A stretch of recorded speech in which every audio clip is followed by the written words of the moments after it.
All right, I'm here with Tim, and this is one of the first guys I met in California that's been doing his own thing.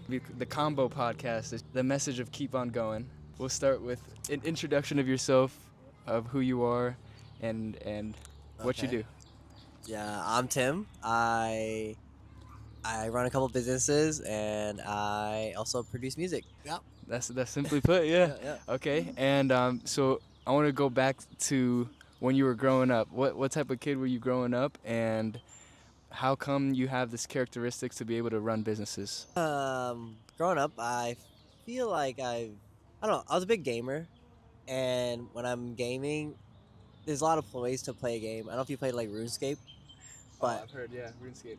I really enjoyed like making money in the game. Like I try to figure out the economy and like try to figure out how to make more money in the game Uh huh. because I don't know, it was fun flipping and then figuring out just ways to, I guess, build a business in a way in the game as opposed to like grinding and playing normally. Mm. I don't know, just like different games like that would help me be more economically sensible. Yeah. And we also grew up really poor, so money was very a big part of the our family's thought process, or Mm. it seemed like it would be very important for me growing up. So money was always on our mind because we didn't have a lot of it, and so me and my brother just really thought of ways to make money. And Yeah. I never really liked school either, Mm. so I just wanted to do something of my own. So luckily things worked out. Yeah. And I find that super fascinating, the story that of how you didn't go to school and you didn't do a lot of things, but now you're able to do that. Um, take me back to when you and your brother were younger. What was your relationship like with you and your family, and what was even going on? Okay, yeah. Yeah, me and my brother grew up pretty close. We're not like we didn't talk too much to each other, but we were definitely like that's my closest family member. Uh huh. And he actually was the one who really got into like flipping things early. Mhm. He introduced me to the brand called Supreme, Yeah. and I'm sure you're aware of that. And he just basically said that there's a drop happening Mm. in a week, and just try to buy this hoodie. Yeah. And I was always pretty good at computers because I spent a lot of my time on computers, so I was pretty knowledgeable and like quick with my fingers, I guess. Yeah.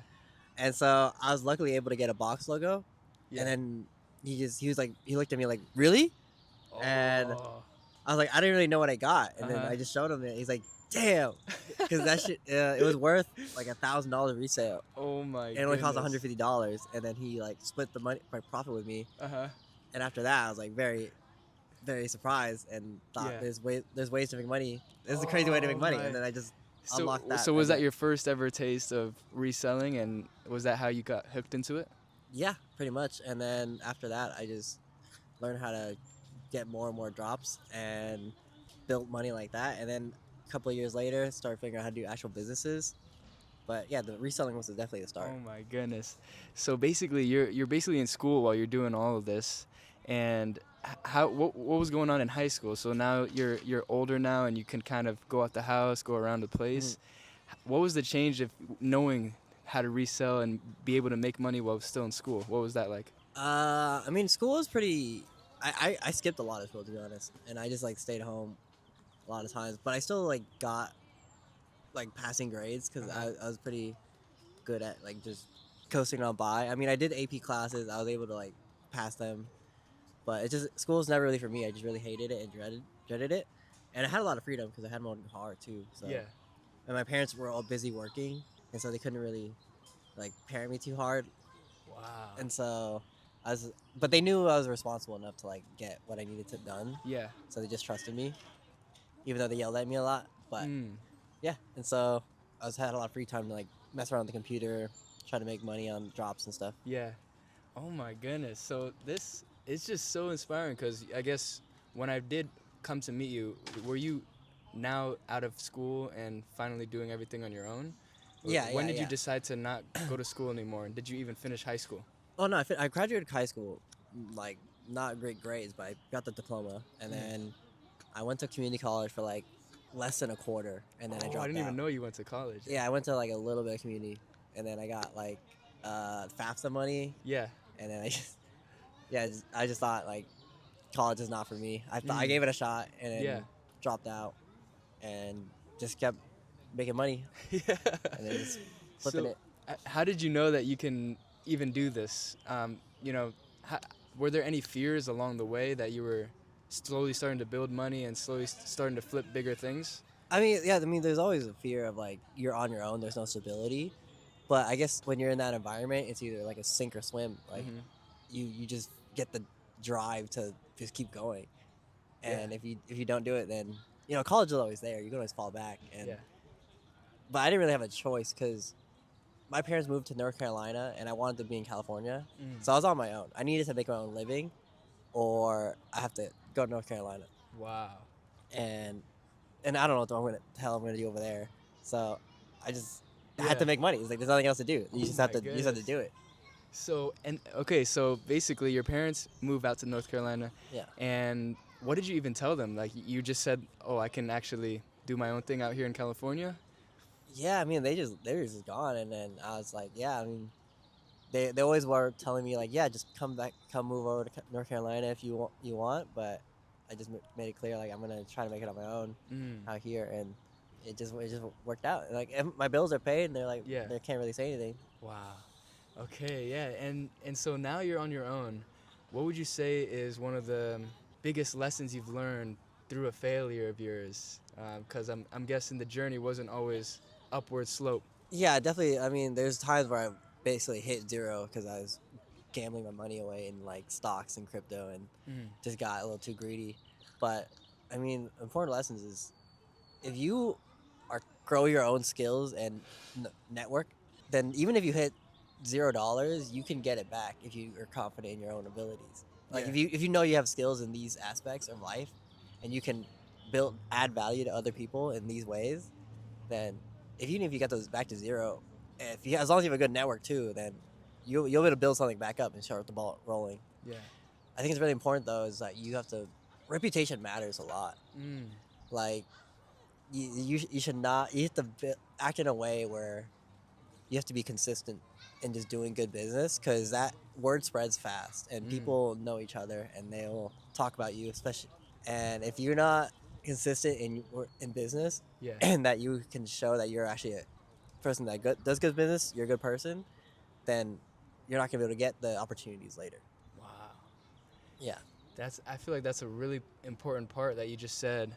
How did you keep yourself doing good even though, you said you're going through failures and you said you've hit zero multiple times. How do you even get into the mindset to do it again after failing? I mean, you don't have a choice. Ah, Yeah, it's like man. you just what are you gonna do? Like you're gonna yeah. I mean, there's like a self-pity period for sure, and but you just have to cut it off because it's like what else are you gonna do? You have to just Yeah. suck it up and keep it going, right? Yeah.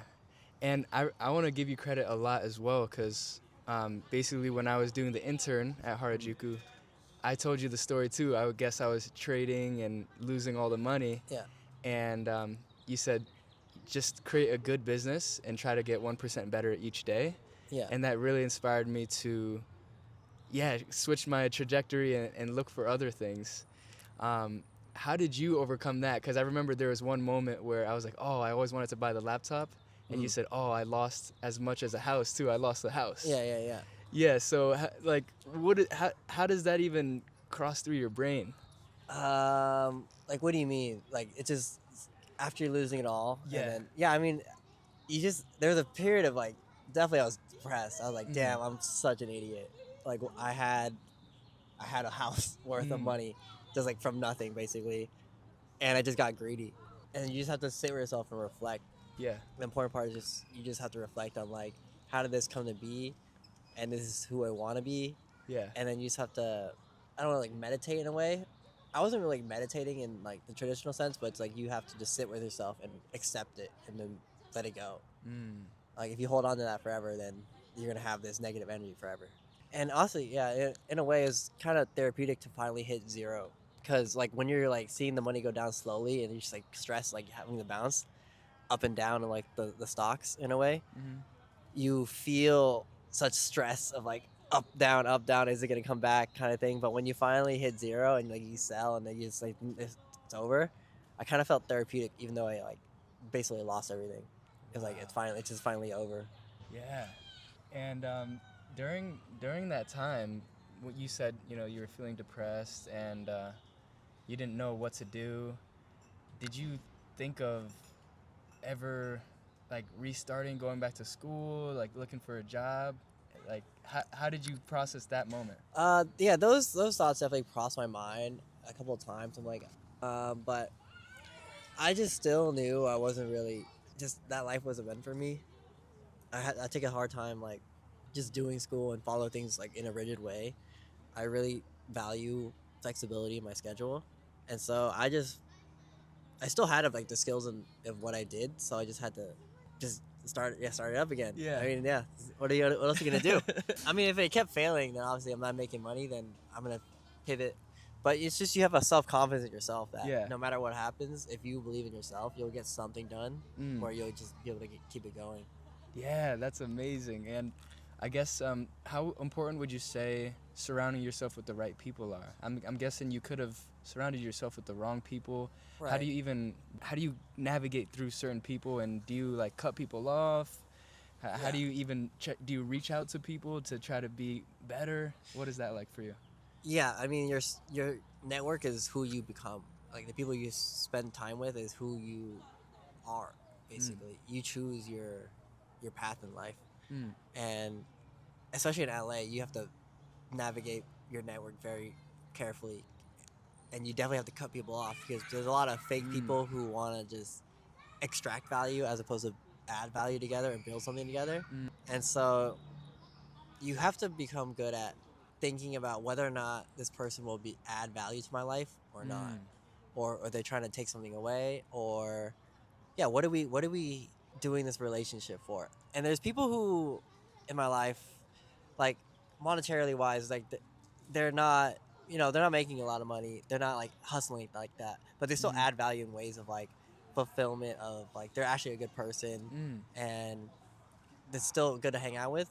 But you if you're in like the mindset of you need to make a lot of money right now, and this is like who you want to, like this is what you want to pursue, it's definitely more worthwhile to like start like spending more time with people who have a like-minded experience. Mm-hmm.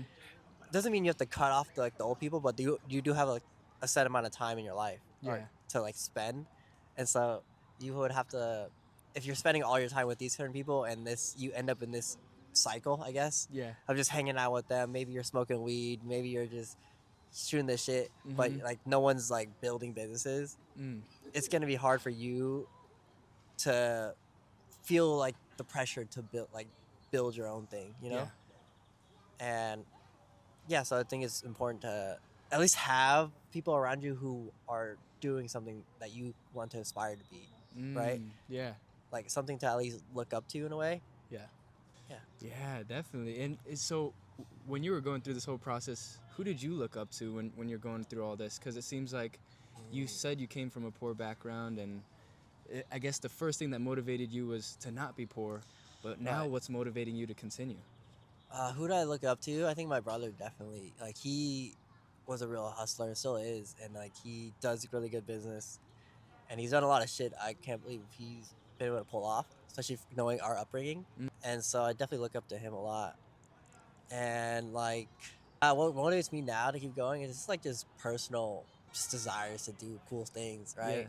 I've like had a journey with money when I've learned like, okay, money's great and all, but it's not the end all be all. Like I still want to do something that feels fulfilling, Yep. and like I want to provide value to other people, and not just, yeah, I want to do something cool that will add to somebody else's life or Yeah. like the world. Still working on that, but Yeah. we'll see. Definitely. Oh my goodness. All right. So yeah, I appreciate you explaining the whole journey and how you decided to keep on going. And I guess the last question would be a message to yourself in 10 years from now. I hope you can still be proud of who you are and what you've done, and not feel like you've compromised character to get to where you are. Because you can do a lot of things to shortcut success or like get to this place, but you don't want to end up in the spot where you get to that success and then realize that you left a part of yourself for that. Wow. That is really amazing. Yeah, and you have a lot of this wisdom. That's why I asked, are you spiritual? But yeah, you said like you believe in energies, and every time I talk to you, it always seems like you have this something spiritual about you. Uh, Yeah, maybe it's because I'm inspired, but definitely there's something about you that yeah, you're able to overcome obstacles and yeah. go through a lot of these things. Thank you, man. Yeah, I'm not like a religious person or spiritual, but I do believe energy is infectious. Like people's emotions are, it spreads. Like if people around you are happy, you're gonna feel happy. If you're around negative energy, you're gonna feel negative. So that's why also bringing it back to like people surrounding yourself with like-minded people with good energy. yeah. It just spreads. Wow. No, I appreciate you so much. And yeah, once again, thank you so much. You inspire me to keep going as well. And thank you for bringing me along on my whole California trip, Yeah, no too. problem. Yeah. All right, All right, bro. all right. Take care.